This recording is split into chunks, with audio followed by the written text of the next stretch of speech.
Hello and welcome to another short video of Dr. Barbara Miller's NCLEX review.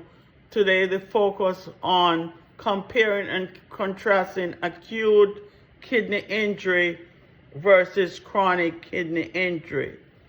Let's start with acute. Acute is an abrupt decrease in the renal function, okay? May be the results of trauma, allergic reaction, or drug overdose. Kidney stones or shock could leads to acute kidney injury. What are the contributing factors? I would like for you to go over the prerenal disruption of blood flow to the kidneys, hypovolemic shock, dehydration, heart failure, burn, injury, and anaphylaxis. That's the prerenal. The renal tissue damage, trauma, hypokalemia, acute glomerulonephritis, hemolytic uremic syndrome, infection caused by E. coli, common in children, and also substance abuse. Postrenal urine flow from the kidneys is compromised.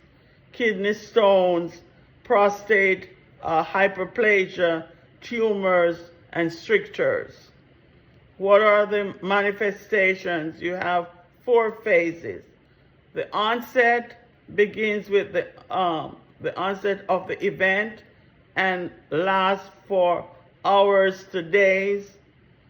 Oliguric phase, 1 to 3 weeks.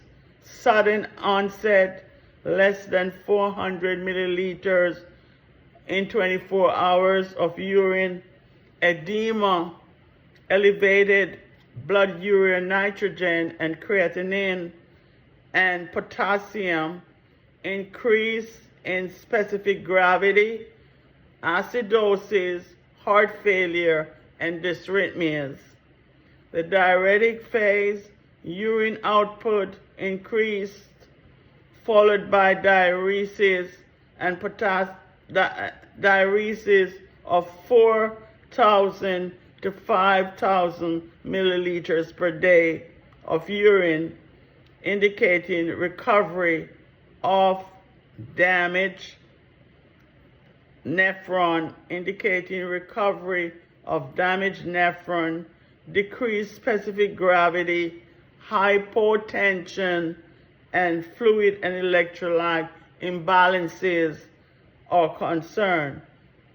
Then you have your recovery phase, may take up to 1 year until renal function returns to normal baseline.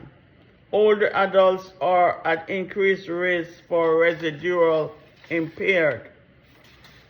They do need lots of collaborative care.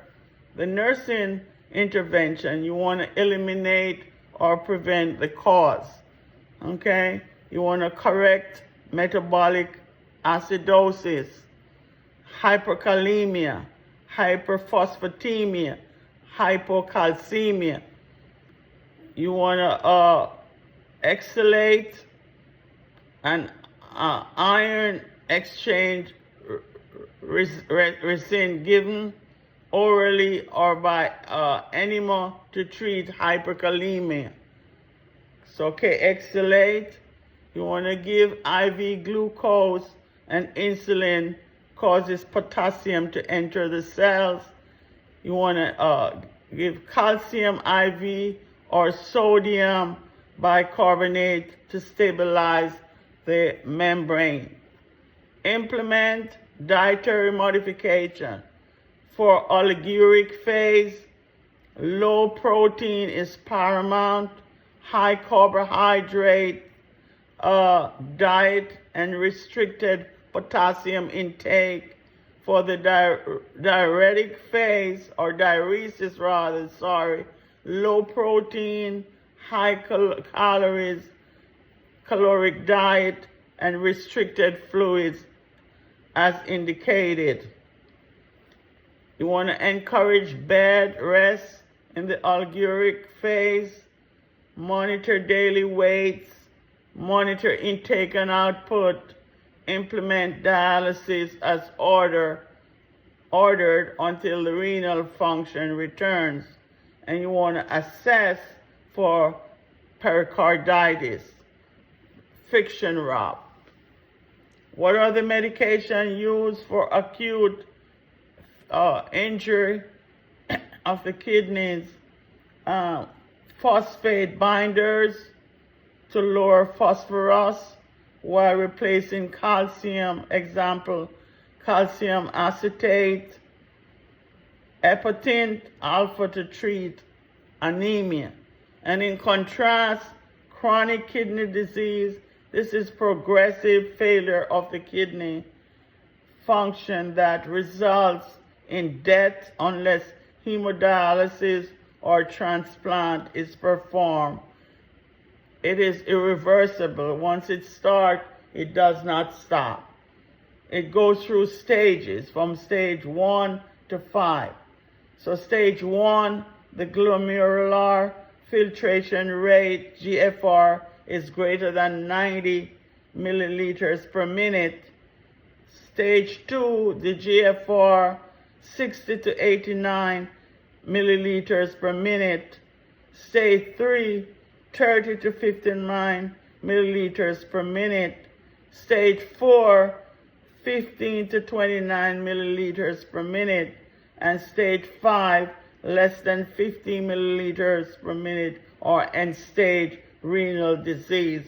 Patient must start getting dialysis. What are the contributing factors for chronic kidney disease? Diabetes, uncontrolled hypertension, systemic lupus, pyelonephritis, okay?